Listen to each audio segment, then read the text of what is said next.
Hello, good evening, and welcome to PM Express. It's Wednesday and it's Corporate Wednesday. Now, the cedi depreciation has been blamed on elections, but the MPP is throwing that in the face of government and pointing to the popular mantra of Woyomization of the economy.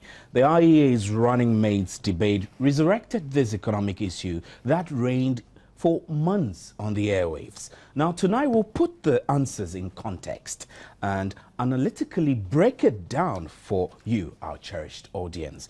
Also, the much touted NDC achievement of single-digit inflation was called to question, especially as a CDD report quotes majority of Ghanaians complaining about economic hardship. Then again, the issue of high interest rate did not elude the debate either. So you can stay with us tonight as we speak to Seth Tekbe, who is Deputy Minister of Finance and Economic Planning, and Yao Osafo Mafo, who is the Chairman of the Economic Committee of the MPP. He was former Finance Minister. And the two will be locking horns in a show of intellect tonight on our show. You can contribute to the discussion via text 1760, or you can post your questions, suggestions and opinions on our Facebook or facebook.com/JoyNewsOnTV. Our tweet is Joy News on TV as well. You can follow us on Twitter, Joy News on TV. My name is Stephen NT, and gentlemen, great to have you all here tonight. Thank you. Thank you very much. Before we start our discussion, I will just digress a little to today's unfortunate incidents at the Melcom Achimota branch. I'll give you a few minutes to say a few words if you want to those family members and victims who have suffered in this disaster. I'll start with you, Honorable Tekbe. Yeah, thank you very much. I certainly do. I think it's a very unfortunate, incident. And the reaction has been very swift. No less a person than the president suspended his, campaigning. This evening, I also heard, the running mate suspending his, the running mate was at the side earlier. The president has since been there. The presidential candidate for the NPP, Manastani, has also suspended, his campaigning, and there is no doubt that the nation, is mourning with the unfortunate brothers, and sisters. As the president indicated, it raises a number of issues with respect to the way we manage, some of these issues, and so, whilst we console, our brothers and sisters, I think that the president had indicated immediately that something, investigations would be conducted, and solutions to found some of these unfortunate incidents. Honorable Osafo. I associate myself with the sentiments expressed by Seth, and I will add that this should lead us to something very important. Many times we get problems created which are preventable. People put houses in waterways, disasters come, and nothing happens to anybody. And the question is, how did they get a permit? Did they get it at all? So if you are putting up a public building, a building for shopping, it's a public building where people carry on activities, there should be certain things which should be done and done properly. And therefore, as the president said, we should follow this thing to the end. And whoever is culpable, we should let the law prevail. It's very, very important. Well, gentlemen, very grateful for that short message from yourselves. And on behalf of myself and the rest of the team here at Multi TV, we wish to convey our very heartfelt condolences to the families of those who lost their lives in this tragic incident. It is our prayer that as we mourn, we will also learn to find corrections and appropriate measures put in place to ensure that this does not happen ever again in the history of our country. So, well, we'll move on to the substantive issue of our discussion tonight, and we'll play a couple of inserts from the IEA vice presidential debates to open the floor for discussions. Stay with us. In the period that I served as governor, for 28 continuous months after today, we've had low inflation. People dispute it, and I don't know the reasons that they dispute this, but I wish that they will all be happy that finally Ghana has ended up in a happy state of low inflation, and we all acknowledge that and look at how we can improve economic management. You asked a question about crowding out, because that's important to understand the reason, the link between inflation and interest rates. The link is simple.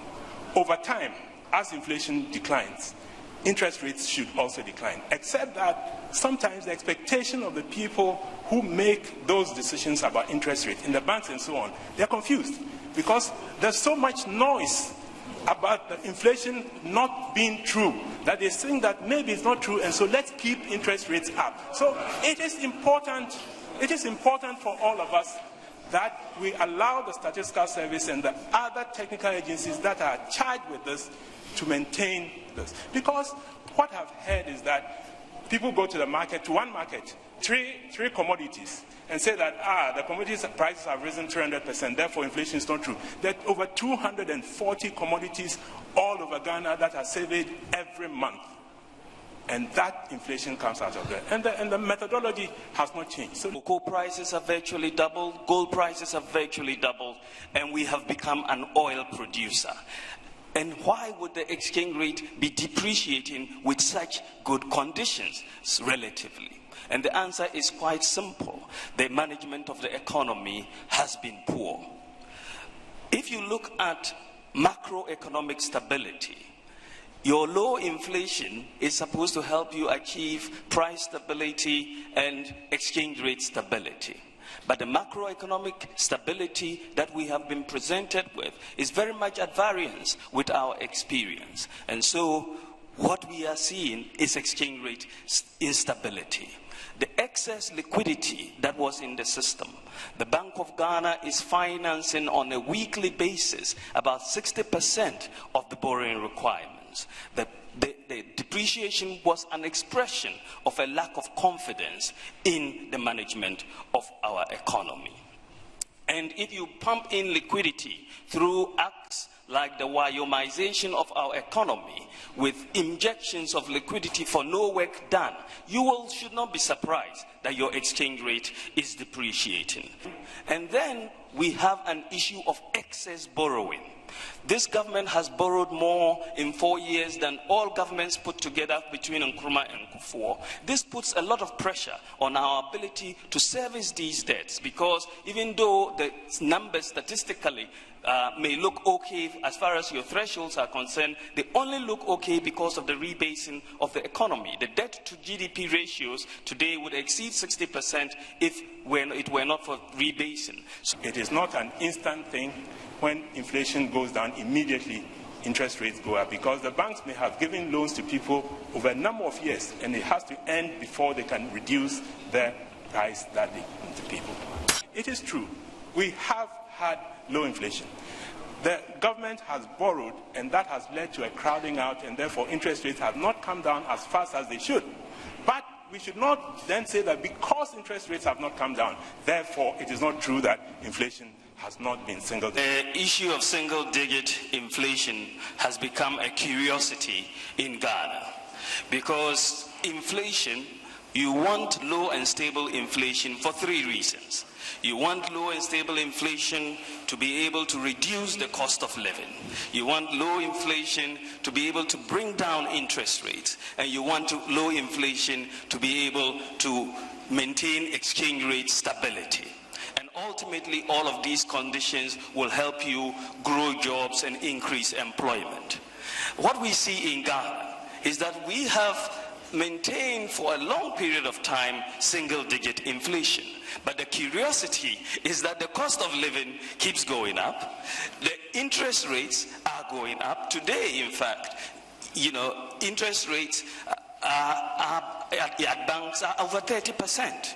and 40% for many businesses. I can't let this point go before I get into that. Because we should not allow every individual in Ghana to decide what the inflation is. I come to my house, I buy rice, and I say that there's inflation because rice has gone up. We should leave it to the technical people with the scientific methods to determine this and let us. Thank you. I think it's important. If market players and people out there have to be convinced that there is actually single-digit inflation, then we have failed. I mean, if your wife comes from the market to tell you that prices are going up, and you tell her that she's confused because there is single-digit inflation in Ghana, there is a real problem.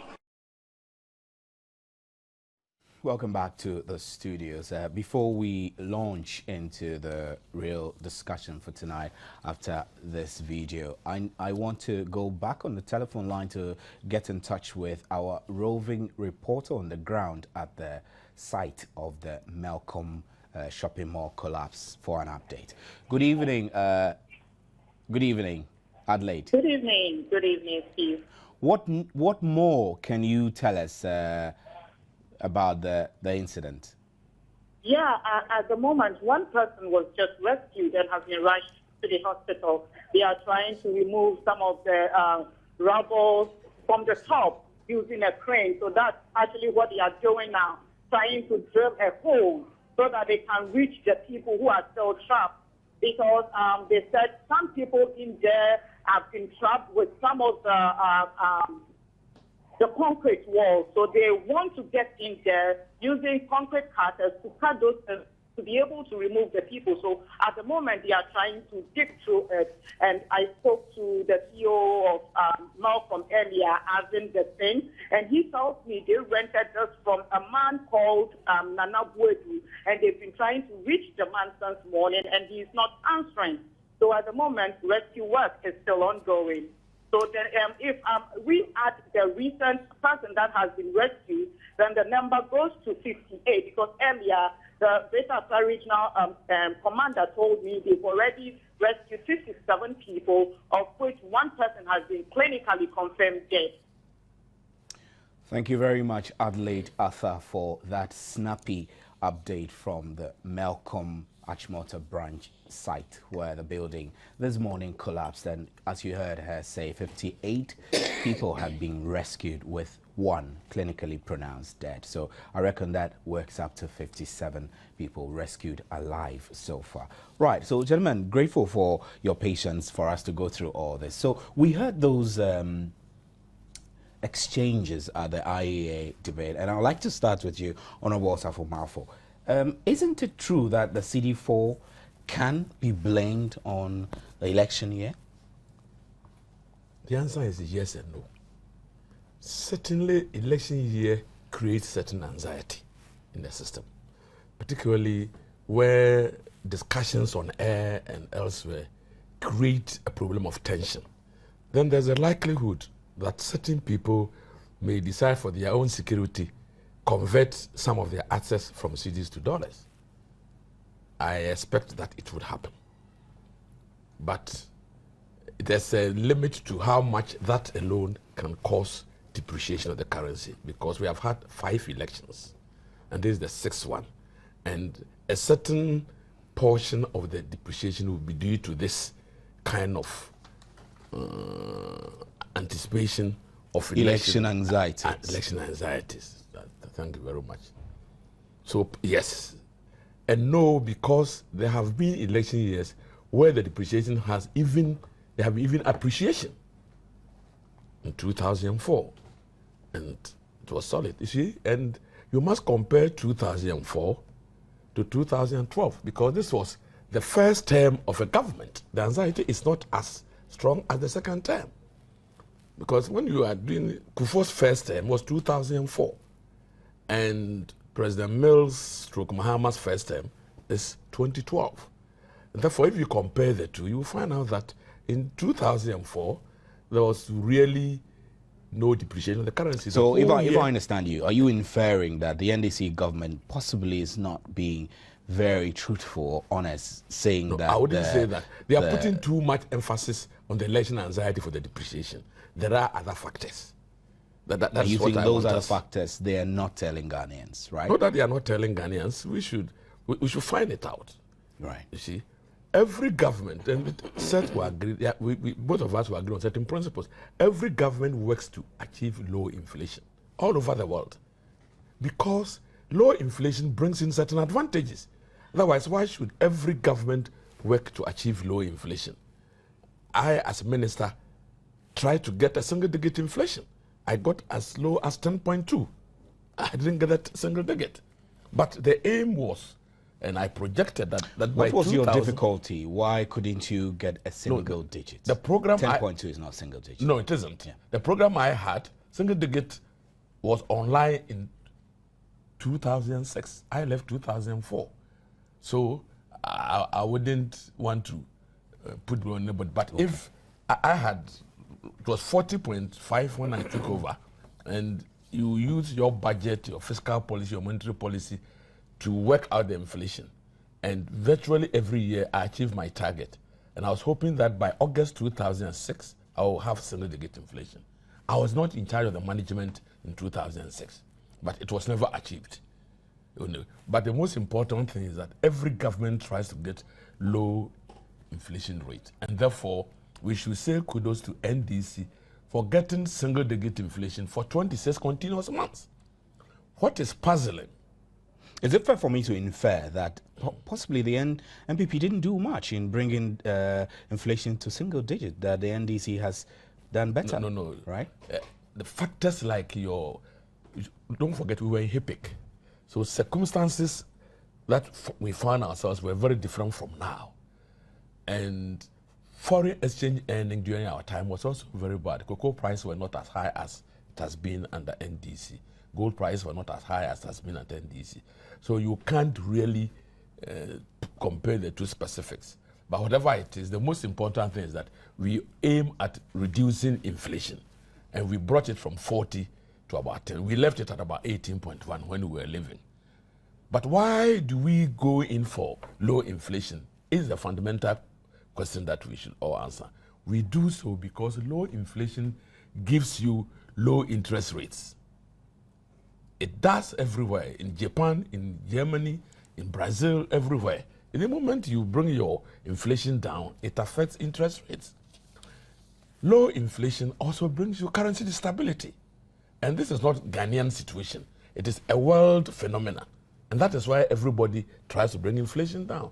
But we have a situation as we have in Ghana, where you have low inflation, and luckily you consistently get it low for a long time. But these factors, which are the main motivators for getting low inflation, elude you. In fact, they worsen. Then you have a problem. Because as it is, the currency depreciation was getting worse. Honorable Tekwe, tell me, do you agree fundamentally with most of the presentations from Osafo Mafo?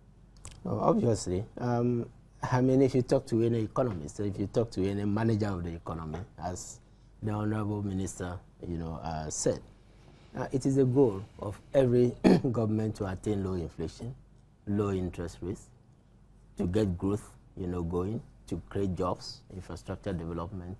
So I don't think, and I believe that if you go through the party manifestos, you will get these macro, economic indicators as a major, economic, goals. If you go through past budgets, for all the governments, you will see this as laudable objectives. And as he said, as Honorable Member said, it's not just about Ghana. If you look to, there are countries that have made it, almost a policy never to have high rates of inflation. Germany is a good example because of their experience, from the war. We know in Africa the recent example of Zimbabwe, where inflation was so high. At one point, they had to dollarize the economy to make sure that, they virtually did away with their domestic currency, dollarized, in other words, use the US currency in order to bring it down. The second point I wish to add is about sustaining, the rates, the low rate of inflation, because as Honorable Osafo Mafo said, it is an objective. Once you have achieved it, what next? is how to sustain it. And you go through it with a mix of various, tools. Would you say Ghana as a country and maybe government's policies through the some of the measures that were put in place by the central bank, would you say they have worked? Well, let me go to the correlation and comment on the exchange rate depreciation. Yeah. Okay. I don't think that the government has, at a point in time, said that the main, reason is only the election the anxieties. election year. Yes, you'll recall that there was even a long debate over speculation also. When we did say, in fact, the government statement came up with a number of measures, as to why the city was under pressure, including seasonality. In fact, when you talk about both the exchange rate and inflation, we have wet, dry season. During the lean season, as we call it, food prices normally go up.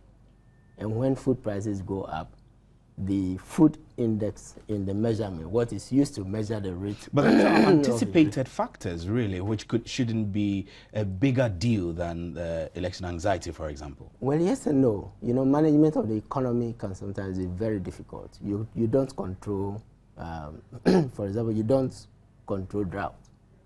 You may plan your weather, everything forecasts will tell you that there will be, good rains, but nature being what it is. And we are a rain-fed, agricultural country.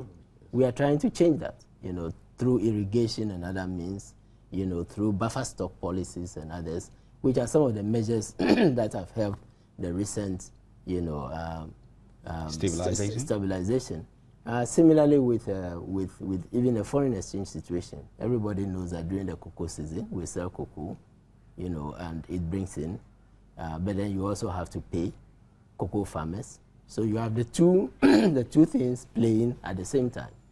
You have foreign exchange coming in, your reserves build up, but then you pay farmers, and that's the moment when liquidity also increases, and that may also affect, your inflation. So to the extent that we do expect that there must be some correlation, it's not always that you have that correlation. And that is the point which, I think the Vice President was trying to make yesterday, that there are times when you have lacks, there are other factors like the cost, even the efficiency with which banks operate themselves, the interbank rate and others may not, give you that correlation.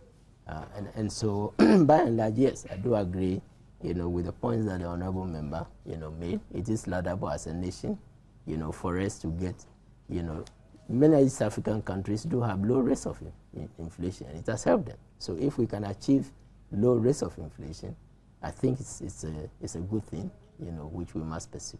So I asked the question whether you think the measures put in place by the central bank to curb the depreciation of the cedi are working. Do you think they're working? Yes, they are working. I think as we speak, now. The Vice President mentioned that the there being 28 continuous months of stabilization. Is that what he said? That is talking about no, that's talking about inflation. Talking about inflation. Yes, but the depreciation measures, of the cedi. Yeah, let me explain. With respect to inflation, as I said, there were measures like the buffer stock, policy which the government put in place. Into the medium term, there is the irrigation. There's the smallholder schemes which, we put in place to target, in particular, food production, and food preservation, because the food index, the domestic food index is, very important. In fact, if you look at it, if you look at the components, you will see that import inflation has not been going down as much as, domestic. But the Bank of Ghana measures, the recent ones we are talking about, were targeted at the depreciation of the cedi, and that is what, we believe, have helped, to first stem the depreciation, stabilize it, and we see now some, appreciation, of the cedi back to the levels that it was, some months back. These measures had to be taken despite the election year, and we can go, over them, right. at a later time. Okay, yes. All right. So I'll get onto the phone line now and speak to John Gachi, who is an economist. Honorable, you wanted to react to something. Right, I'll speak with him on the phone, Yeah, so sure. otherwise we might lose him, yes, so that we'll come back to you. Good evening, sir, and thanks for your time. Good evening. If we look at depreciation of the city in the election year, I mean, the IEA vice presidential debate brought out the issue, and the NDC blames it more on the election year, and the MPP disagrees. Really, MPP thinks there could be more factors. What do you think? I mean, how should we, Ghanaian citizens standing back, see this situation? Can you raise that aspect of the question again? Right. I'm saying that during the vice presidential debate, it came out clearly that the NDC's vice presidential candidate, who is a former governor, blamed the current depreciation of the city on election anxiety. The MPP disagrees. They think there could be more other factors. I'm asking you, as ordinary citizens, as Ghanaians who are standing back and have less understanding of these factors and indications, how should we be perceiving this problem? I think, first of all, it is a fact that it is not only in the election anxiety that is a major problem for our currency, but it is a fact that it's a cycle that we have been going through, especially during every election year. We noted that in 2007 there was a redenomination of the currency, which put the currency into a more stable situation. But because of this same election year situation, coupled with lower productivity at that time, because anytime you engage in redenomination, it must be accompanied with increased productivity and, if you like, more export. But that didn't happen. And as a result of that, coupled with the election in 2008, we saw depreciation of the city just after a redenomination. So that is a fact. And we have also experienced that again. In November, there about 2011, we have also seen foreign investors, because of the noise that was being made in the economy by key politicians, many of them responded by withdrawing their investment, and that started the problem in November 2011. So it is a fact that the election year noise created some problem for the currency, but that is not the only reason why the currency actually was not performing the way we expected. We also realized that as a result of the enhanced performance of the economy, expansion has taken place, a massive infrastructure development in the country from the private perspective, from the private sector perspective, and from governmental perspective. And most of these inputs or materials needed for this infrastructure development to meet the challenges or the expectation of the expansion of the economy were all based on import. So that has actually escalated the import bill. So we can also see one of the challenge against our currency from the perspective of import in the country. And we must also understand that over the years, the foreign exchange market has become a huge player in the financial market. And anytime such a thing happens, speculation becomes a normal thing in the market. And if the managers of the economy are not mindful and actually watch the market very carefully, speculators can dictate the pace at which the currency will be moving. And that has actually happened in our economy. So these three factors actually face significant So seriously, Mr. Gachi, seeing that these things happen regularly, especially during election years, how should we be getting around it to reduce the overall impact on the economy? Well, I think the best way that we can look at this thing is to make sure that we prudently manage the economy. And when we are getting to elections, from the perspective of the elections period noise, the managers of the economy should constantly be in charge of information flow into the market to assure the players that operate in our market, those who are watching our market, that is so that they have that confidence that those things which have been happening before will not happen, that they are in position to manage the economy prudently.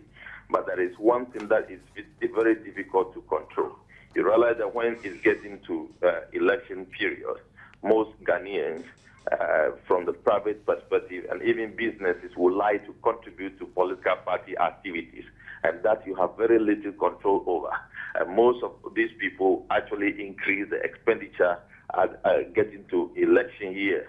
And all those things, when cumulatively look at very carefully, contribute to this. So if we can address some of these things, then we'll be in position to address some of the challenges facing our nation. But it is very important to indicate that when you look at the presidential, vice presidential debate yesterday, you look at the answer that were given. One was expecting that they will be making statements to the effect that we need to redirect our economy to take advantage of depreciation, because it's as if that the Ghanaian economy has accepted that depreciation of the currency is a bad thing. But if we can redirect our economy to focus more on export, then we will be benefiting more from depreciation of the currency and expand the export base of the economy, and so that we can grow and create jobs in the country. But that was not explained over there. Well, if you look at it from the other perspective, I would have been expecting that, since we are aware that import is a huge contributor to the depreciation of our currency, they will be laying out policy that will be addressing the issue of importation, especially those consumable goods that we can produce in the country within a short period of time. And I did not hear any significant comment from the two main players who understand the economy quite clearly. Well, Mr. Gachi, thanks very much. We'll hold you there briefly, and I'll get back to the studio, and we'll get some reaction to some of the things you raised later on. Thank you very much. Back to the studio, gentlemen. You wanted to, What he's saying, nobody disagrees with these things. The question is that, what are the other factors which affect depreciation? And even though it has appeared political, it's a fact that if liquidity is injected into the system, that's for no work done. The NPP vice presidential candidate referred to it as woyomization. We were given about 100 million cedis today, as a Ghanaian, your first reaction is to change part of it into dollars. It's common sense, because you want to protect your assets. And therefore, if you push money into the system for no work done, and it is very important, people are likely to store their assets in a more reliable currency. And the Ghanaian concept is that the dollar is a much more reliable currency. I need you to react to this injection of excess liquidity that the NPP has raised. And anytime, not only on the Wayman's, if money, and he did it through the cocoa payment, anytime you have liquidity injected in the system, obviously some people may change part of their assets into foreign currency. And the steps taken by Bank of Ghana, this is very important, to stabilize the currency, one of the major steps was to withdraw the liquidity. Bank of Ghana itself decided to change completely the treasury bill market rates. And why did they do that? They did it, and rightly so, to make sure that people pay back into the banking system by lending to government through attractive GT rates. And if you look at, I have the whole to date, from January 6th to now, the 91-day treasury interest rates. It was as low as 10-11% in January, February. It is now about 22 to 23. Why? Because Bank of Ghana wants to withdraw the liquidity from the system. And it's a very prudent measure, and they've been successful. Well, the figures came out of how much they've withdrawn. They are withdrawing from whom? From people who have excess liquidity. If people didn't have that money, they wouldn't go and buy. So, Honorable Mafu, you've made that point clear, but the reason why I made reference to that is that this is a political season. So when Dr. Bawumia raised the issue and tied the excess liquidity problem to part of it, because to woyomization, the payment of judgment debt, huge sums of money into the system over a certain period, it's likely that people who receive this money would convert part of this money into foreign exchange. But the argument has always been that the MPP during his tenure also paid judgment debt. So really, how 4 years, how did that affect in your tenure? How did that affect excess liquidity? If you pay 4 million cedis, 4 million cedis, how would it affect your liquidity? And 4 million cedis, the cedis we're talking about that time, we're talking about 40,000 cedis today. So what are you talking about? We are talking about volume. We are talking about size. So people tell you, pay, if I pay 100 and you come and pay 20,000, that's a very big difference. Right, Honorable Tepka, I'd like you to react, and then perhaps you can go ahead to tell us what other measures the central bank is putting in place to. Yeah, so he also made a point about imports. So one thing that we should look at is that a lot of irrelevant things are imported in this country with no control, and they take place at the blind side of government. I've seen on the market water, Evian water from Paris, this, that, all coming in. There's market for it, so people are importing. But do we really need to import water into Ghana? Shouldn't there be a way of making it impossible for people to spend our limited resources into bringing such things to the country? And it goes on. And you can't blame the NDC, you can't blame people. It is continuous. It used to have a way, we used to have import licensing control mechanism. It's long ago when the economy was being controlled.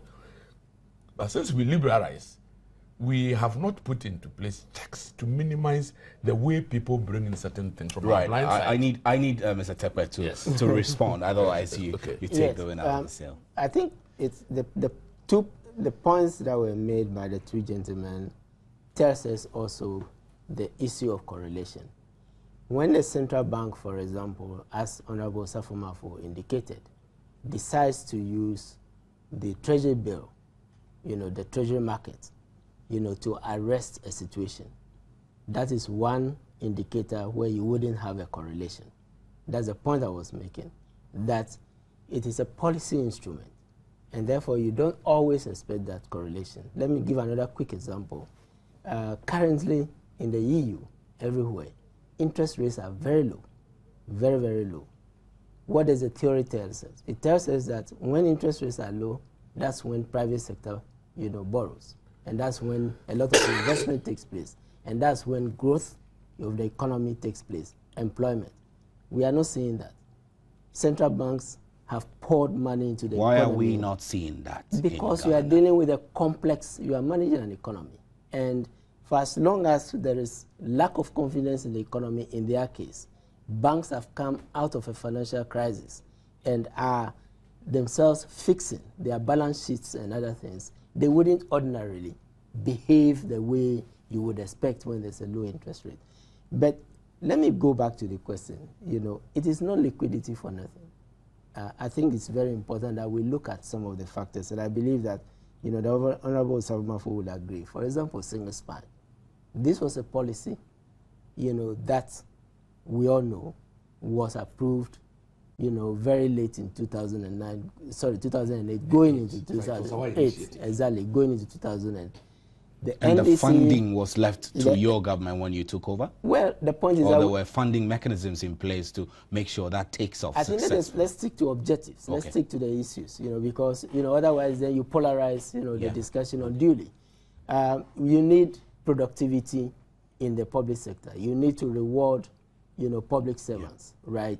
But then the studies that were done were suggesting that it was going to lead to a very huge bill for the government, the first measure, So the NDC decided to reevaluate, the measure, and it decided to engage the tripartite, in a discussion about, yes, in principle, we need to do this, but how do we?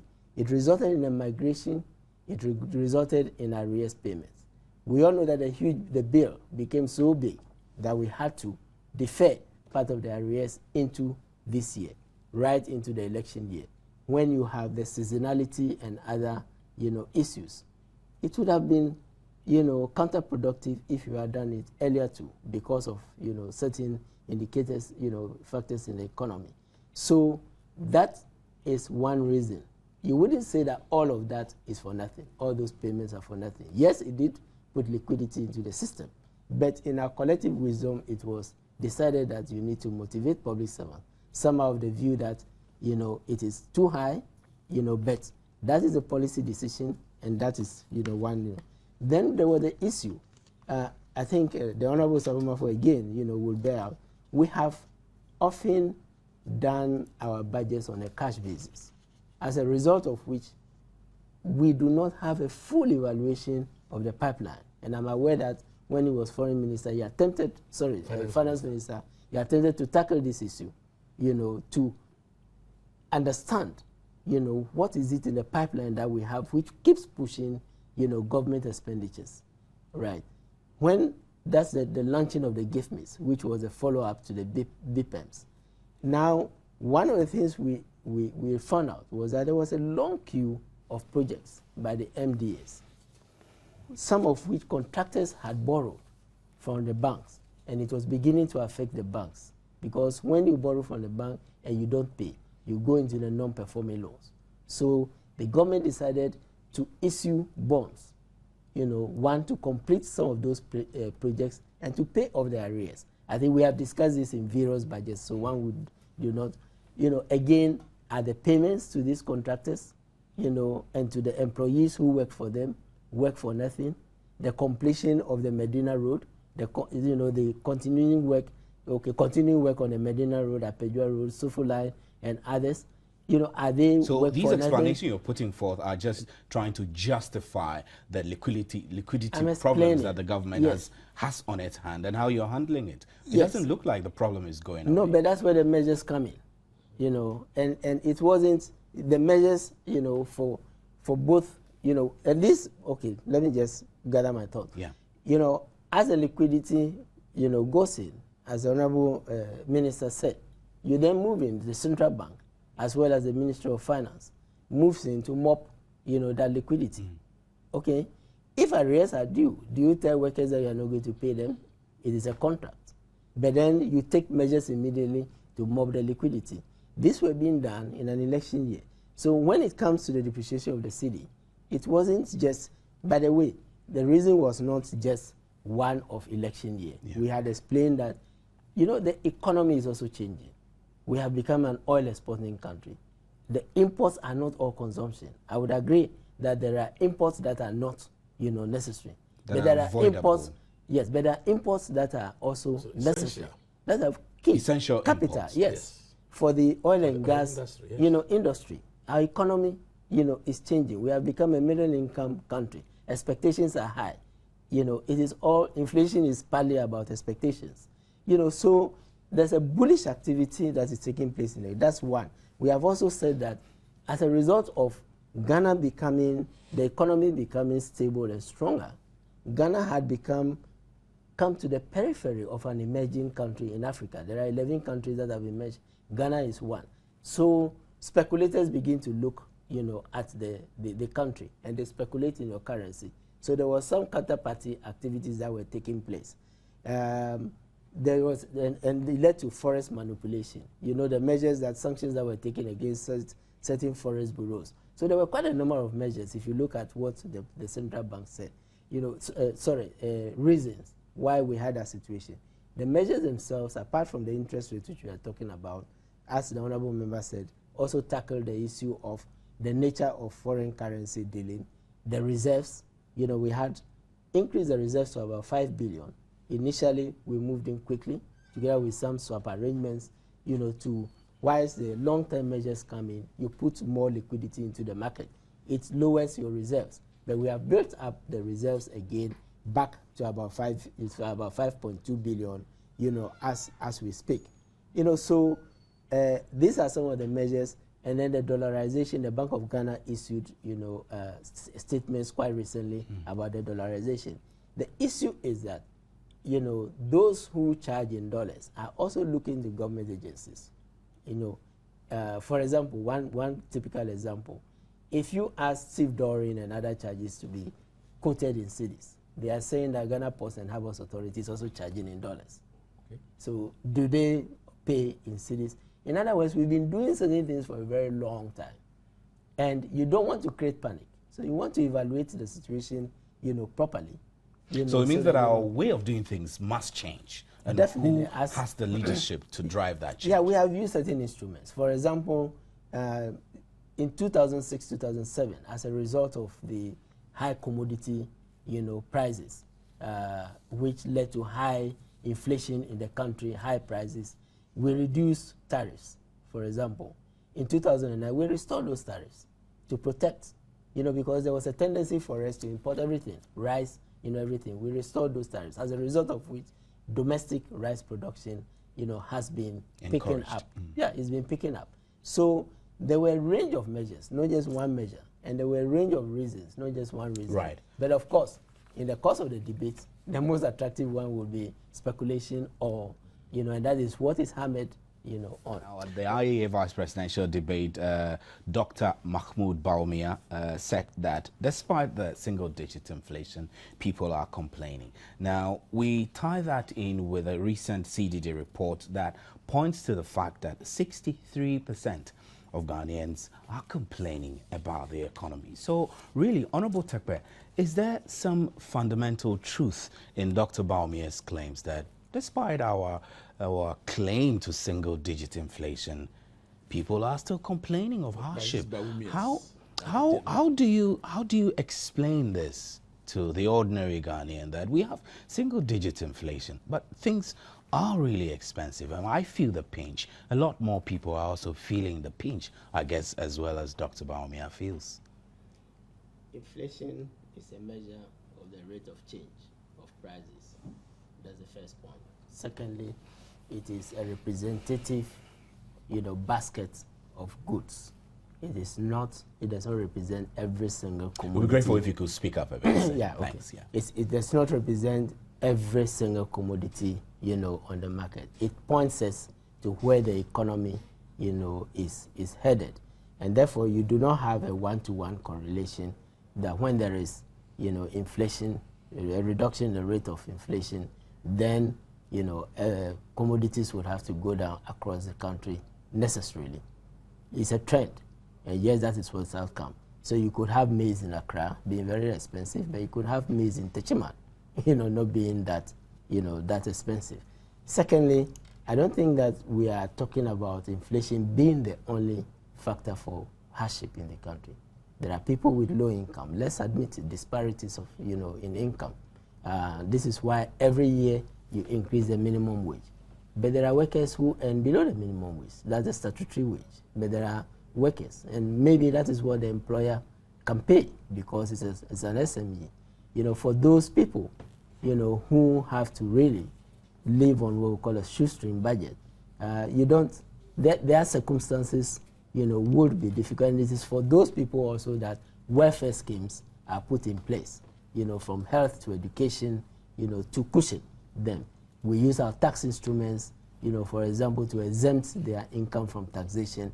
So there are other ways in which you cushion, the low. So would you say it's fair for people like me and ordinary Ghanaians who are feeling the pinch and are complaining that things are hard to say that this single-digit inflation really is not rubbing off us? No, I'm saying that we should not generalize. How should we approach it then? How would you explain to the ordinary Ghanaian that inflation is low, but things are tough? I didn't quite get it. I mean, in your explanation, I didn't quite relate the simplicity of that. Are we getting the mix wrong somewhere? We are not getting it wrong. What I'm saying is that we are overgeneralizing, okay? I'm saying we are overgeneralizing. And we are saying that we are seeing a trend where, as a result of the buffer stock, for example, there is food, during the lean season, there is food on the market relative to the past, where during the lean season, you wouldn't have food on the and these are the things, to watch. We are saying that there are other means of cushioning the incomes of low-income people, those who really feel the hardships, either through taxation, through expenditure schemes and others which complement it. And it is this is why in the manifesto of all, of my party, Sentinel, and for all the parties, you have these measures. So we are saying that there are government policies in place to complement, the inflation policy. And it is not just, about inflation, but we are also saying that it is for real that the rate of inflation is low, and what we have to do, it is a laudable objective, is to sustain it over a period of time so that it can be felt. Yeah.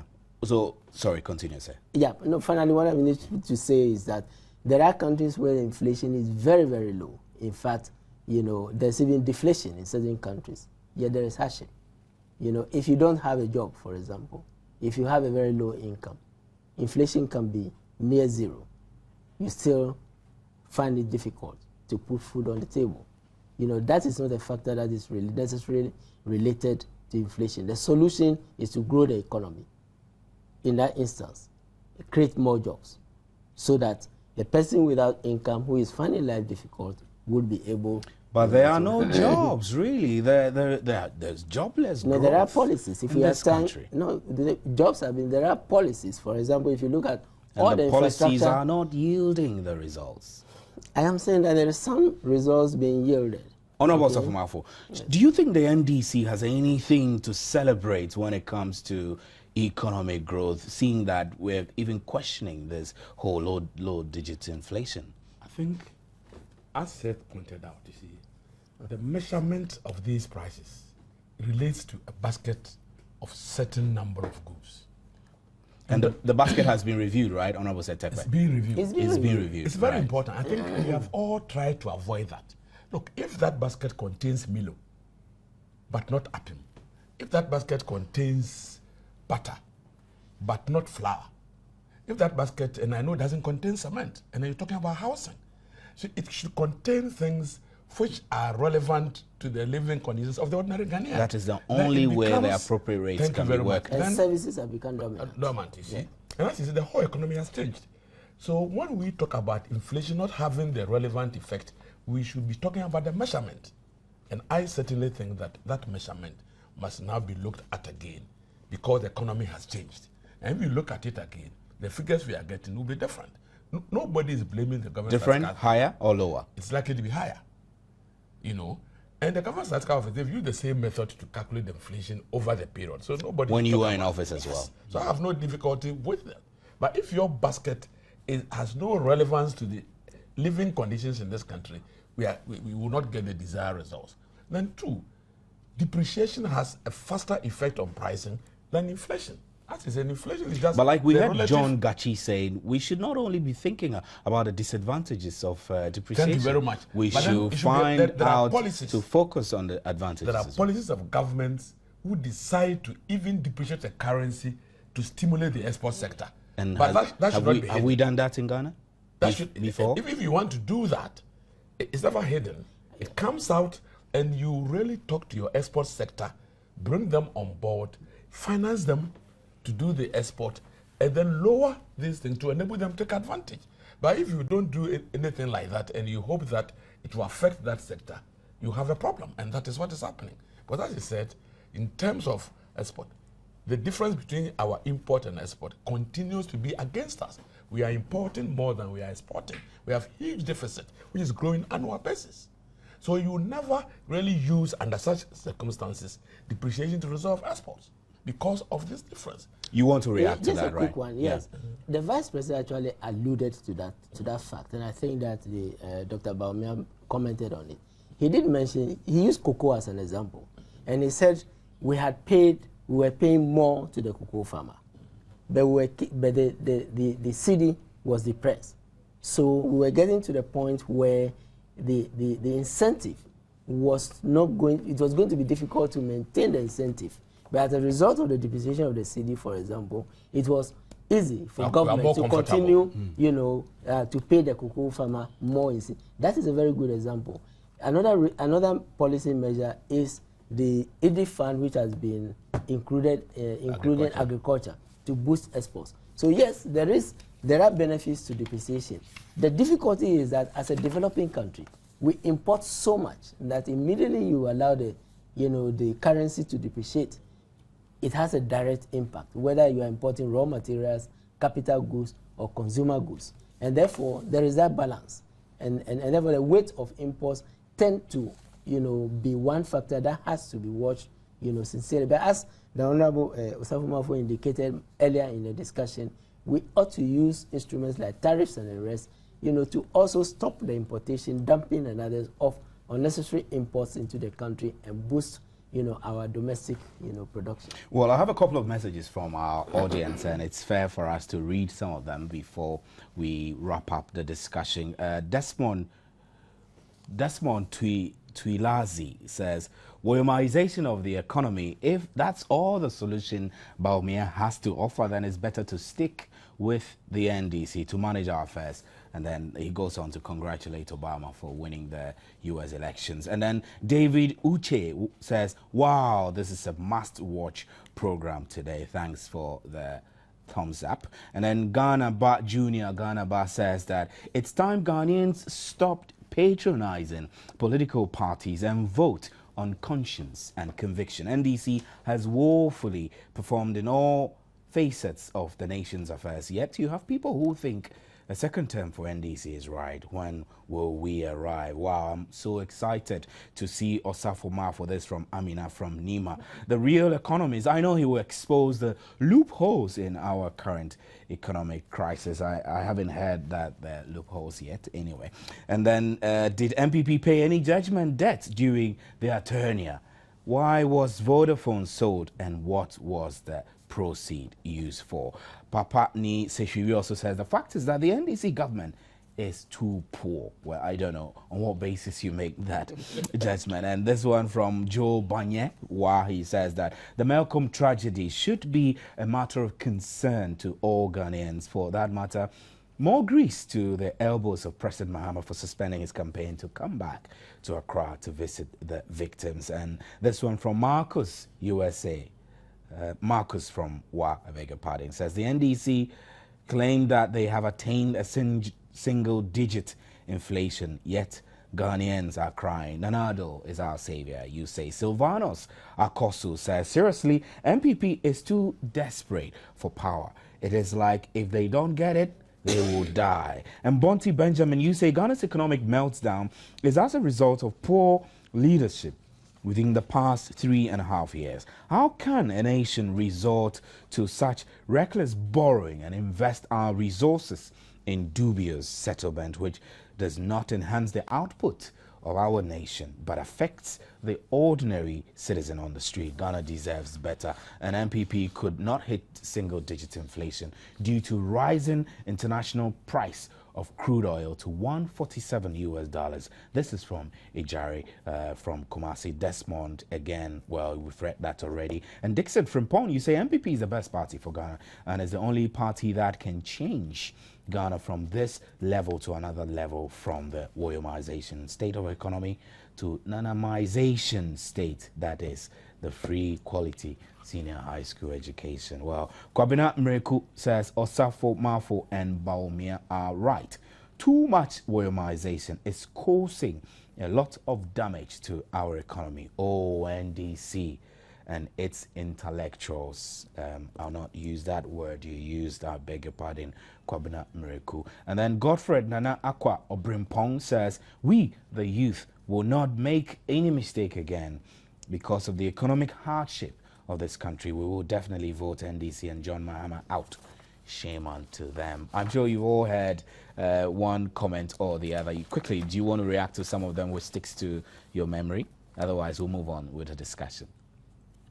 Let's move on. Okay, we don't have much time, but I quickly want to touch on a claim by Dr. Baumia that investor confidence in Ghana has dwindled. What leads the MPP to make such a conclusion?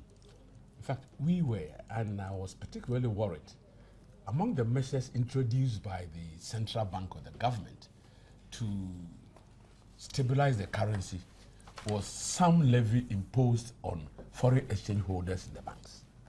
And letters were issued to customers by the banks, and of course I wouldn't make mention of the bank. But it was very clear that banks were going to pay asking their customers to pay 2% on their foreign exchange deposits.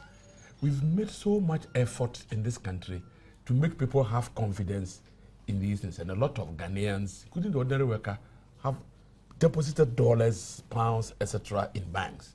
Now, the moment you impose conditions on their withdrawal, you create panic, you create some discomfort, and it affects the confidence in the system. And this is confirmed in Bank of Ghana's last monetary policy report. They did say in their report that confidence in the system has gone down. They did say that the business mix has also gone down. And therefore, it is not that somebody is saying it, but the Bank of Ghana's monetary policy report, in the September report, did give even percentage drop in So, confidence. Honorable Deputy Minister, do you think that really investor confidence in our country is dwindling? No, I don't think that we should take one indicator to suggest that investor confidence is dwindling. There are other indicators that we can use. For example, GIPC. Are we seeing a drop, in investors coming into the economy? No, it's not. I'm familiar with the data which, the information which the Honorable Safumafo is mentioning. For example, that was a September phenomenon, and it was tracking the normal business confidence that they track on a monthly basis. Yes. Yes, consumer and investor confidence. Yes, so some months it goes down, some months it goes up. It has since, gone up, consistent with even what the AGI, publishes. So I think in general there is, confidence in the Ghanaian economy, as can be seen if you talk about foreign direct investments and portfolio investments. For example, the oversubscription, of the government's bonds, both the 3-year bond and the 5-year bond, recently suggests, a certain confidence in the Ghanaian economy. I think we rather have to, to watch it, not to be, overconfident ourselves and to manage this. Let me just address the issue of levies. The Bank of Ghana did not impose those levies. And you would agree that there were only 3 banks, that imposed those levies. It was in reaction to the measures that were taken, particularly one of the measures which I didn't mention, the maintaining the reserves in cedis, whether their deposits are in foreign currency or in domestic, led to that behavior. But you will see that since those measures, those 3 banks have pulled back because the other banks, were not following. So well, the other banks decided to absorb the differential in cost themselves. Yes, but it's a question of the operational arrangements. Yes, but there are 2. But others decided to pass it on. No, there are two factors there. One, the first one I wish to establish is that, yes, it may be the result of a behavior, and obviously it wasn't a costless measure. Yes. But the Bank of Ghana did not, direct. That was a behavior. And I'm saying, secondly, that now that the foreign currency is becoming available, now that they have established their reserves and whatever, some absorption took place initially, but I think they have adjusted their operations also, and we are not seeing some of those. Those are just the corrections. Okay. Thank you very much, gentlemen. And then I'll quickly wrap up and with messages from you. Edu Jemfi Sharon says that prices are going up every day. What does low inflation rates mean? I think Dr. Bawumia got it right. Mr. Takpe should accept that the NDC got it wrong. And Togbiga Kokovi Womega says, Steve, who cares about the big economics jargons and now Woyomization of our economy? You guys should just fix our problems and stop your unnecessary arguments, period. Thanks very much to all of you who watch us and followed us on Facebook and Twitter. Thanks for your comments and suggestions. And thanks, gentlemen, for your time on PM Express. Jonathan.